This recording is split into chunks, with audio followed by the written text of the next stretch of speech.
দর্শকবৃন্দ, আপনাদেরকে আমন্ত্রণ জানাচ্ছি বলাকা টেলিভিশনের নিয়মিত আয়োজন গণতন্ত্র, গণভোট ও মতামত অনুষ্ঠানে। আমরা বলাকা টেলিভিশনের পক্ষ থেকে প্রান্তিক পর্যায়ে মানুষের মতামত নেওয়ার চেষ্টা করতেছি এবং এটা আমাদের কোনো রাজনৈতিক উদ্দেশ্য নয়। আজকে আমাদের সামনে অতিথি হিসাবে উপস্থিত আছেন কক্সবাজার জেলা স্বেচ্ছাসেবক দলের সদস্য জনাব সাইদুর রহমান। সাইদুর রহমান ভাই, আপনাকে স্বাগত জানাচ্ছি বলাকা টেলিভিশনের আজকের অনুষ্ঠানে। আপনার কাছে আমাদের প্রথম প্রশ্ন যে ত্রয়োদশ জাতীয় সংসদ নির্বাচনের যে ভোট 12ই ফেব্রুয়ারি ঘোষণা করা হয়েছে, এটা কি পূর্বের নির্বাচনের থেকে একটু ব্যতিক্রম কিনা মনে হয় আপনার কাছে? বিসমিল্লাহির রহমানির রহিম। আমি সাইদুর রহমান, জেলা স্বেচ্ছাসেবক দলের সিনিয়র সদস্য। আগে তো মানুষ ভোট দিতে পারে নাই।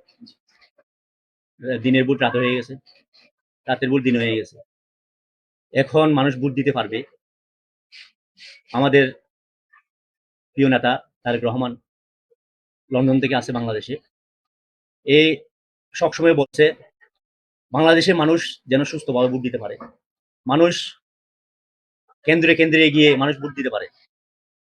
আগের চেয়ে আগে তো মানুষ ভোট দিতে পারে না, এখন মানুষ যার আইডি কার্ড, যার ভোট সে দিবে, অন্য কি দেওয়ার কোনো নেই, সুযোগ নেই। মানে তাহলে আমরা ধরতে পারি যে এবার একটা নির্বাচন হচ্ছে এবং মানুষটা ভোট দিতে পারবে, এরকম একটা পরিবেশ দেখা যাচ্ছে।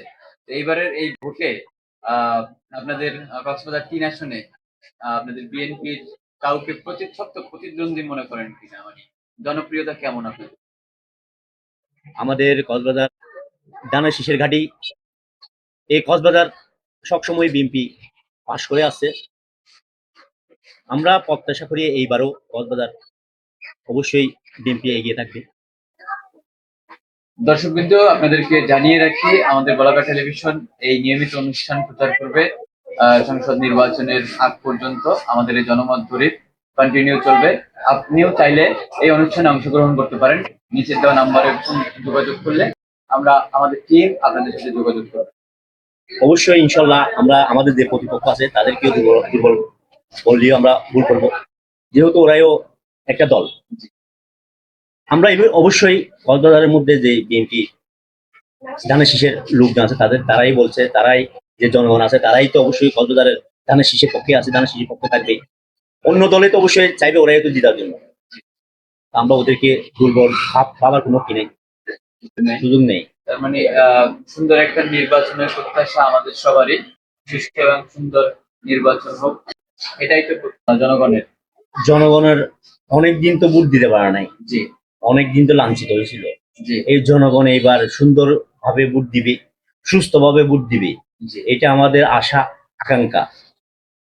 জনাব সাইদুর রহমান, আপনার কাছে বলাকা টেলিভিশনের একটি নিয়মিত অনুষ্ঠান চলতেছে, যেখানে গণভোট নিয়ে একটা সাধারণ মানুষের মতামত জানার একটা জরিপ তারা চালাচ্ছে। এটা রাজনৈতিক কোনো উদ্দেশ্য নয়, শুধুমাত্র প্রান্তিক পর্যায়ে যে সাধারণ ভোটার আছে তাদের কাছে আমাদের টিম জানার চেষ্টা করতেছে যে গণভোট নিয়ে তাদের মতামত জানার চেষ্টা করতেছে আমরা। তারই ধারাবাহিকতায় আপনার কাছেও একই প্রশ্ন আমরা রাখলাম। এবারের গণভোটে মানে আপনার মতামত কি? গণভোট হবে, দিবেন নাকি দিবেন না? গণভোট হবে তো বলছে, জি, এখন বিএনপি তো অবশ্যই না পক্ষে।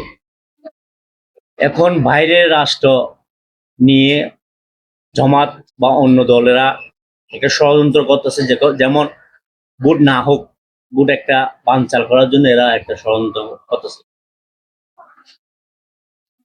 তাই আমরা বিএনপি, ওরা বলতেছে হ্যাঁ, আমরা বলতেছি না, আমরা নার পক্ষে আছি, নার পক্ষে থাকবো। আচ্ছা, বিএনপির সর্বশেষ অবস্থা আমরা জানার চেষ্টা করতেছি আপনার মানে আপনাদের এই না ভোটের পক্ষে অবস্থান সর্বশেষ থাকবে কিনা। এটা এখনো তো নির্বাচনের অনেকদিন বাকি। মানে এই হা অথবা না এর পক্ষে আমরা কখনো শুনতে পাই যে বিএনপি হা এর পক্ষে বলতেছে, আবার না এর পক্ষে বলতেছে, মাঝামাঝি একটা অবস্থান তৈরি হচ্ছে। বিএনপি কেন্দ্রীয় ভাবে যেটা বলছে, যেটা সিদ্ধান্ত হয়েছে, এইটাই বলতেছে মানে আমরা নার পক্ষে আছি, নার পক্ষে থাকবো।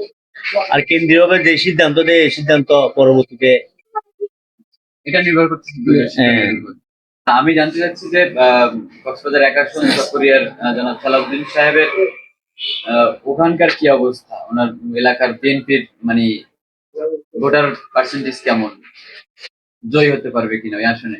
ইনশাল্লাহ আমরা শতভাগ আশাবাদ। আমরা মানে ওইখানে গেছি, ওইখানে গিয়ে জনগণ থেকে ভোট চাইছি।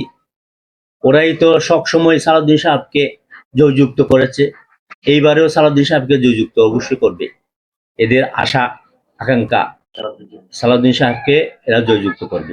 কক্সবাজার ৩ আসনে তো জনাব লুৎফর রহমান কাদুর সাহেব নির্বাচন করতেছেন, ওনার প্রচারণায় কি মানে প্রচারণা সম্পর্কে আমাদের একটু বলবেন, কেমন প্রচারণা করতেছেন, লোক ভোটারদের কাছে আপনারা যান কিনা, তাদের মতামত জানতে চান কিনা?